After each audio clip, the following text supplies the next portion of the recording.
जय श्री राम। मैं issue Harwani Hanumangarh town Rajasthan से रोज आपको गंगा दर्शन लाइव दिखाता हूँ व पंचांग बताता हूँ। रामायण तत्वार्थ रामायण के हम श्लोक पर चल रहे थे, राम गीता पर। एक दुष्ट अतिशय दुख रूपा, जा बस जीव पराभव कूपा। अनादिकाल से मनुष्य का माया के साथ युद्ध होता आया है। जीव सब प्रकार से मोह छोड़कर ईश्वर के पास जाए वह माया को अच्छा नहीं लगता। माया एक स्वरूप नहीं, ईश्वर जिस प्रकार व्यापक है उसी प्रकार माया भी व्यापक जैसे है। जीव ईश्वर के मिलन में माया विघ्न करती है। माया मन को चंचल बनाती है।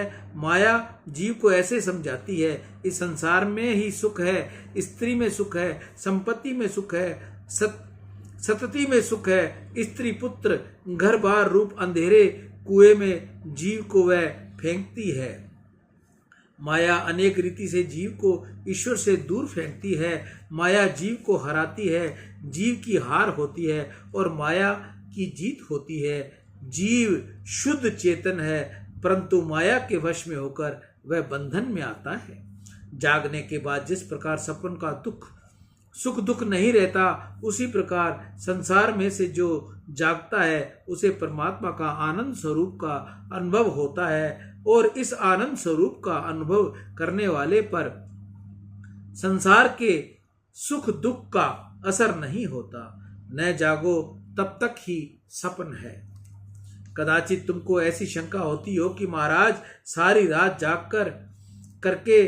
जागरण करके बैठने को कह रहे हैं। इस संसार में जागा हुआ कौन है, सोया हुआ कौन है? जगत में सोया हुआ वह है जो काम के अधीन है। सोया हुआ वह जीव है जो इंद्रियों का दास है, जिसने एक एक इंद्रिय संयम बढ़ाया है, जिसको काम के ऊपर विजय मिली है, वह जागा हुआ है। जो जागा नहीं है उसको संसार मिलता है और जो जागा है उसको परमात्मा का अनुभव होता है। सपन काल में जो जगत दिखता है वह जागृत अवस्था में नहीं दिखता। सपन काल का अज्ञान ही सपन है। सपन में समय के स्वरूप का ज्ञान हो तो सपन नहीं दिखता। सपन में मनुष्य स्वरूप को भूलता है, समय के स्वरूप को भूले तब सपन आता है। जीव स्वरूप भूला है, इसलिए वह जागृति सपन उनको दिखता है। जीव को ईश्वर का अज्ञान है, इसी से यह संसार है। संसार में न जागे तभी तक कलेश है, जाग जाने पर उनको भगवान का अनुभव होता है। सपन में एक मनुष्य को 3 वर्ष की सजा हुई, 2 वर्ष भोगकर नींद उड़ गई। सपन पूरा हुआ, विचार करो अब बाकी 1 वर्ष की सजा कौन भोगेगा? यह 1 वर्ष की सजा भोगने को बाकी नहीं रहती। उसी प्रकार यह जीव भी जगत में जागे तो सुखी हो, उसके दुखों का अंत आए। वह अज्ञान निंद्रा से सोता रहता है, इसलिए दुखी है। आत्म स्वरूप का विस्मरण ही माया है। इस अज्ञान निंद्रा से जागते ही जीव संसार में तर जाता है और इसको परमात्मा का साक्षात्कार होता है। परमात्मा का साक्षात्कार करने के लिए सबसे सरल और सुगम साधन भक्ति है। जाते बेग दरवऊ में भाई, सोमम भक्ति भक्त सुखदाई। सो सुतंत्र अवलंबन आना, तेई आधीन ज्ञान विज्ञाना। भगति तात अनुपम सुख मूला, मिले ही जो संत होई अनुकूला। भगति के साधन कह बखानी, सुगम पंथ मोहि पावई प्राणी।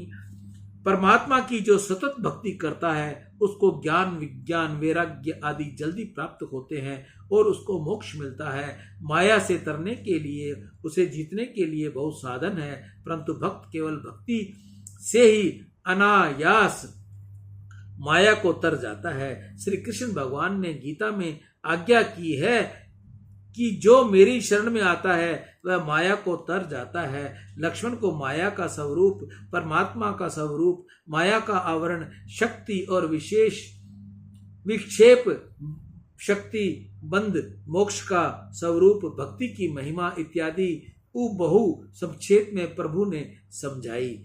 लक्ष्मण को अतिशय आनंद हुआ। भगवान शंकर माता पार्वती से कहते हैं, एकाद गोमती तीरे पंचवट्या समीपतः। श्री राम लक्ष्मण जानकी जी गोदावरी के किनारे पंचवटी में विराजे हुए थे। एक बार ऐसा हुआ कि शूर्पणखा घूमती फिरती वहां आ पहुंची। शूर्पणखा राक्षसी थी, रावण की बहन थी। श्री राम लक्ष्मण के दर्शन करते हुए इसको आश्चर्य हुआ। शूर्पणखा ने विचार किया कि राम अति सुंदर है। शूर्पणखा ने समय का राक्षसी रूप छिपाया और सुंदर श्रृंगार करके रामचंद्र जी के पास आई। शूर्पणखा वासना का स्वरूप है। शांति से विचार करो तो ध्यान में आएगा कि वासना भी राक्षसी है। वह स्वरूप को छिपाकर श्रृंगार करके जो संसार अरण्य में फिरता है उससे मिलने आती है। संसार अरण्य का स्वरूप है, इसलिए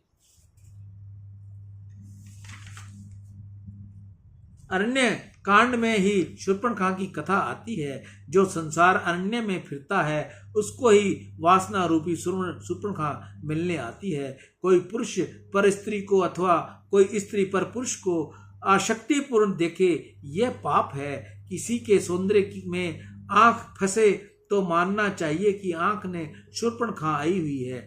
स्त्री को स्त्री स्वरूप में, पुरुष को पुरुष स्वरूप में न देखो, सब तो ब्रह्म रूप में देखो। जगत के किसी भी व्यक्ति को भगवत भाव से देखने के अलावा काम भावना से देखोगे तो मानना है कि शूर्पणखा आई है, वासना आई है। यह वासना अंदर से अच्छी नहीं, केवल बाहर से अच्छी लगती है। शूर्पणखा है तो राक्षसी, परंतु वन में बन ठन कर आती है। वासना बाहर से सुंदर लगती है। वह जीव को ऐसे बतलाती है कि मैं तुमको बहुत सुख दूंगी, परंतु वासना तो जीव को रुलाती है। वासना अविद्या लाती है, अज्ञान लाती है। अविद्या अपने साथ 5 दोष लाती है: देहाभ्यास, इंद्रियाभ्यास, प्राणायाभ्यास, अंतकारणाभ्यास और स्वरूप विस्मृति। विवेक का भान भूल जाए उसे स्वरूप स्मृति कहते हैं। इस सब के कारण वासना बढ़ती है, घटती नहीं। यह वासना ऐसी राक्षसी है कि इसकी कभी तृप्ति होती ही नहीं। यह तो ऐसी भयंकर है कि खिलाने वाले को भी खा जाती है। खिलाने वाले को खा जाने पर भी इसकी तृप्ति होती ही नहीं। अनेक बार मनुष्य ऐसा मानता है कि इंद्रियां जो मांगती हैं उन विषयों को मैं भोगूं जिससे मन शांत होगा। अरे, भोग से शांति मिलती होती तो आज तक शांति मिल जानी चाहिए थी। आज तक अनेक जन्मों में जीव ने संसार में सभी विषयों का अनुभव किया है, उपभोग किया है, फिर भी इसे शांति नहीं मिलती।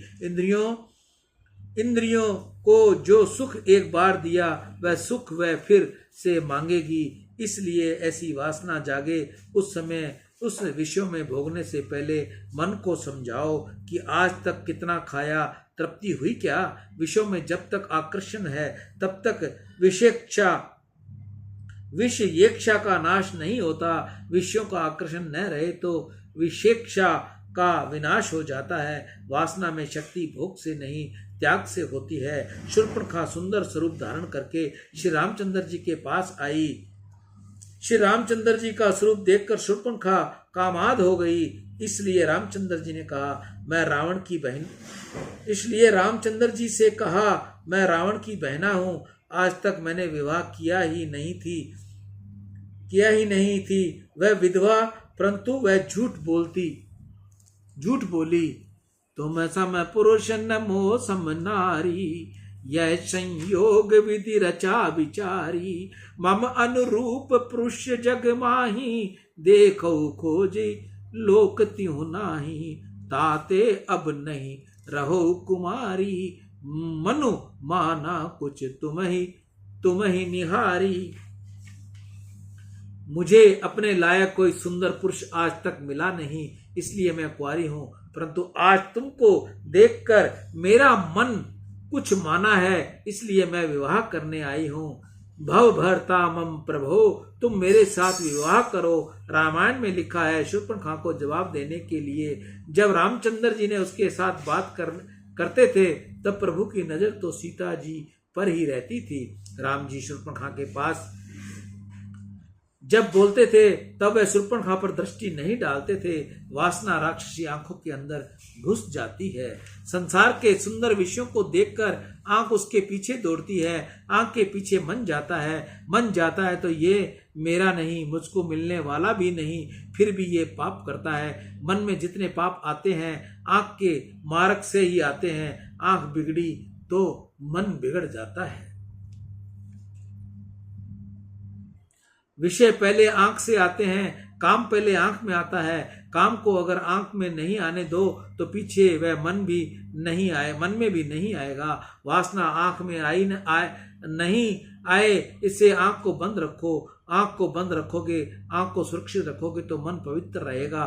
खूब ध्यान से रखो कि तुम आंख किसको देते हो, किस भाव से देते हो। तुम उसकी आंख दोगे, उसका अपना मन देना ही पड़ेगा। तुम जिसको आंख देते हो उसका चित्र, उसका स्वरूप तुम्हारे मन में आता है। आंख देने से पहले विचार करो कि यह कौन है, कैसा है, मैं किस भाव से इस पर दृष्टि डाल रहा हूँ। श्री रामचंद्र जी सीता जी पर नजर रखकर शूर्पणखा को उत्तर देते, शूर्पणखा नजर नहीं डाली, शूर्पणखा नजर नहीं डाली। रामायण की शूर्पणखा और भागवत की पूतना एक ही है। पूतना भी वासना है। पूतना आती है तब कन्हैया आंख बंद कर लेते हैं, पूतना पर नजर नहीं डालते। पूतना आई तब कन्हैया 6 दिन के थे, अभी राधा जी नहीं आई थी, इसलिए नजर कोने में रखते थे, इसलिए कन्हैया आंख मीच लेते थे। रामावतार में तो सीता जी के साथ ही थे, इसलिए श्री सीता जी पर नजर रखकर शूर्पणखा पर नजर नहीं डाली। भगवान बोध देते हैं कि जिसके मन में पाप भरा है उस पर मैं दृष्टि नहीं डालता, उसको सामने से मैं देखता नहीं। इसका मन मैला है, उसको सामने से भगवान देखते नहीं। बाहर का श्रृंगार प्रभु देखते नहीं। परमात्मा तो अंदर का सूक्ष्म शरीर का, मन का श्रृंगार देखते हैं। स्थूल शरीर का विचार करो, वह जीव तथा सूक्ष्म शरीर का विचार करें, वह ईश्वर। शास्त्र में 3 प्रकार का शरीर कहे हैं, स्थूल, सूक्ष्म व कारण। आंख को दिखता है वह स्थूल शरीर है। सूक्ष्म शरीर से 17 तत्वों का बना हुआ है। 5 कामेंद्रियां, 5 ज्ञानेंद्रियां, 5 प्राण, मन और बुद्धि। सूक्ष्म शरीर में मन मुख्य है। मन में वासना का समुदाय रहता है, उसको कारण शरीर कहते हैं। इन तीनों शरीरों से परे आत्मा है। स्थूल, सूक्ष्म और कारण, ये तीनों ही उपाधियां हैं। प्रभु के सन्मुख जाओ तब अपने मन का श्रृंगार करके जाओ। बहुत से लोग मंदिर में कपड़े बदल कर जाते हैं, कपड़ा नहीं, हृदय बदलने की जरूरत है। भगवान कपड़ों को नहीं, हृदय को देखते हैं। निश्चय करो ठाकुर जी मुझ पर दृष्टि डालें, उस योग बनकर परमात्मा के पास जाऊं। सियावर राम जय जय राम, मेरे प्रभु राम जय जय राम। जय मंगल भवन अमंगल हारी, इंद्र बहु सुदशरथ अजर बिहारी। कल हम आपको इसी प्रसंग का, राम गीता का सुनाते हुए रावण का कपट भी अगला अध्याय हम आपको अध्ययन करवाएंगे। सियावर राम जय जय राम, मेरे प्रभु राम जय जय राम। मैं ईशु हरवानी, हनुमानगढ़ टाउन, राजस्थान से। राम।